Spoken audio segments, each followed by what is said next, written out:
Hello and welcome to some more Star Citizen. What CIG are bringing to Star Citizen Alpha 3.23 will genuinely totally change Star Citizen's persistent universe. Responsive, awesome looking animations and getting everything less janky is key to making Star Citizen look and feel great, but also interacting with the game world and getting the looting right, getting the quick grabbing and interaction with gear and items and buttons and all that. That is a core experience. And with the new player interaction system or player interaction experience, Cloud Imperium Games have attempted to make the game significantly better, and I think they have.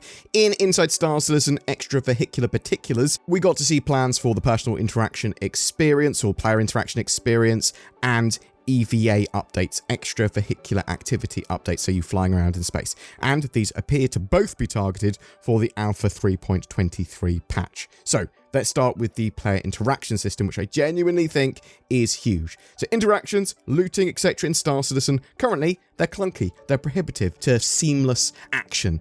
The new system improves the way that you interact with the world. There is a streamlined selection of items that you can walk up to and tap F to get your primary interaction, or double tap F to get a secondary interaction, and that will have you grabbing them or using them, storing them, whatever you've set that action to, although it will be at default something quite simple like with weapons it will be equip. The type of quick action and interaction is shown, so you won't sort of forget. You can look at it, there's an icon that says press F to do this.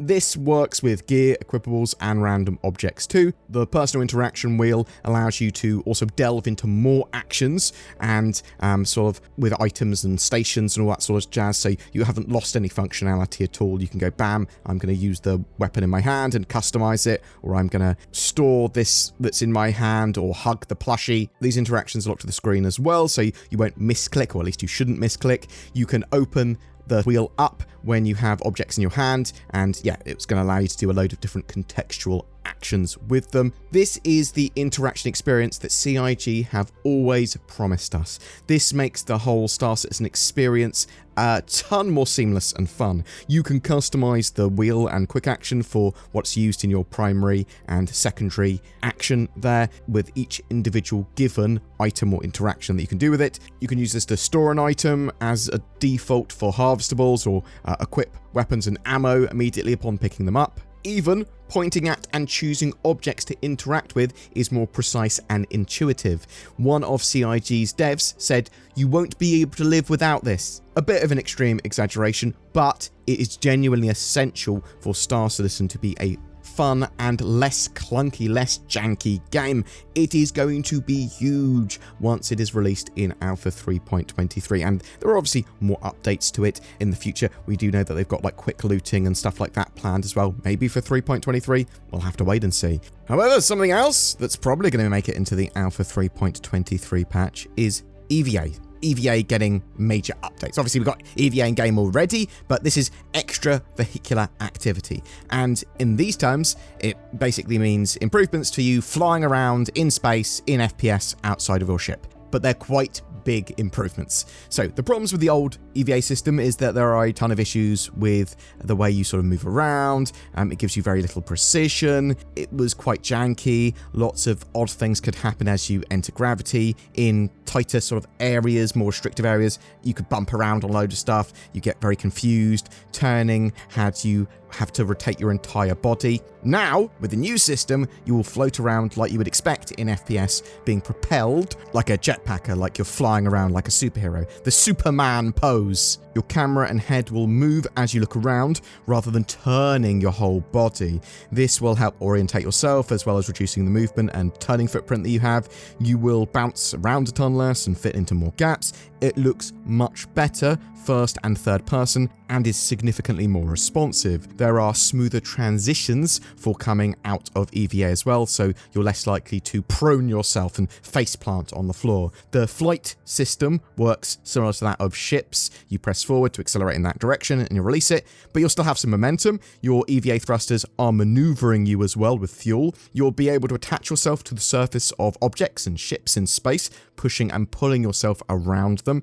and sprinting will have you effectively gliding along them. They mentioned if you were in a vent and the sort of gravity went out, you could crawl through it or float through it, and changing between those sort of two modes and the transition between effectively pulling yourself around and going into full EVA using the pack to propel you is a really, really seamless transition between the two. Zero-G push and pull will be coming further down the line. There is going to be limited EVA fuel, as I said. That's going to be a thing.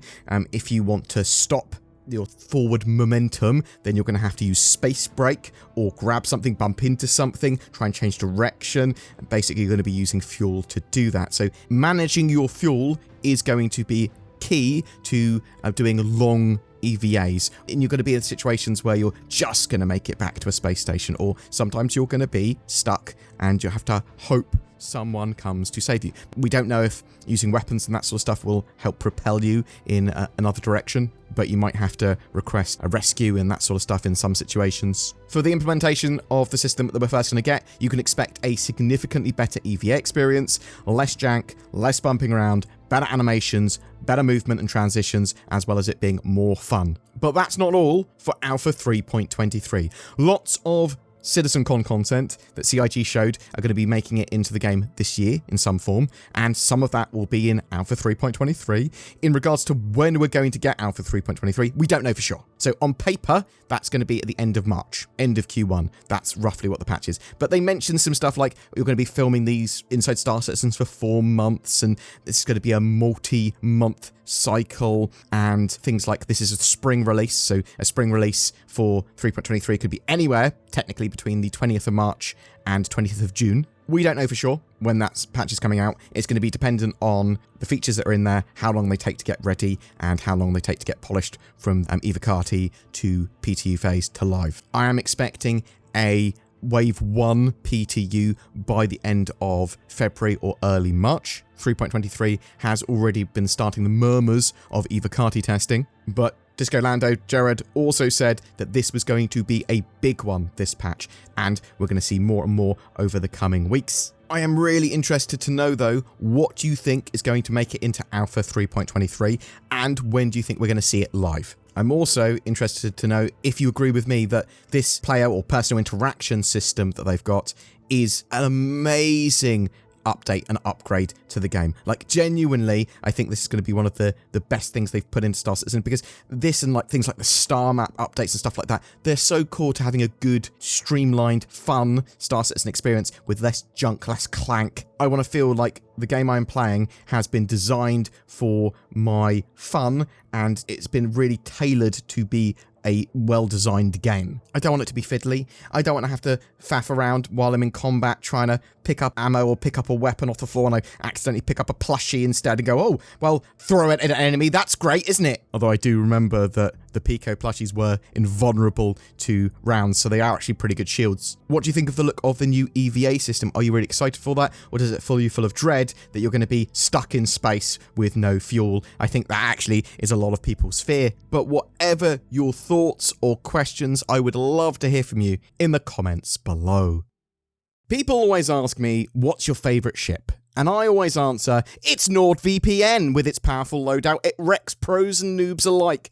I can cruise around the verse with the added security that online threats aren't as much of a big deal. It also deals with intrusive ads, like this one, and gives you a greater accessibility to content you may want to watch on other platforms. I can watch Japanese Netflix. Is that even a thing? Maybe. You can find out with NordVPN. It is worth mentioning that CIG and Star Citizen don't actually produce a NordVPN ship yet, but NordVPN is available separately from the links below, and clicking those does help me buy spaceships, so it's basically the same thing, right? Go to nordvpn.com/BoredGamer. Get Nord, give ships. I don't know. That's an amazing promo. Every month, we give away a ship for Star Citizen. For February 2024, we're giving away a Drake Corsair Explorer with lifetime insurance and a game package. Everything you need to play and explore Star Citizen in style. All you need to do to be in for a chance of winning that is comment on any of my videos made during this month. It is as easy as that. More details in the comments below. A massive thank you to everyone that goes the extra mile in supporting the channel. It is with your support we are able to make daily Star Citizen videos. If you want to be one of those lovely people, then please check check out the join button under my videos that help you become a channel member. There's Patreon, there's direct donations, all the links for all of that are down below. But there are loads of non-monetary ways you can help support us. Commenting, sharing, liking, all of that sort of stuff goes a huge way in helping the channel grow. Thank you so much for watching to the end, and you have a great day.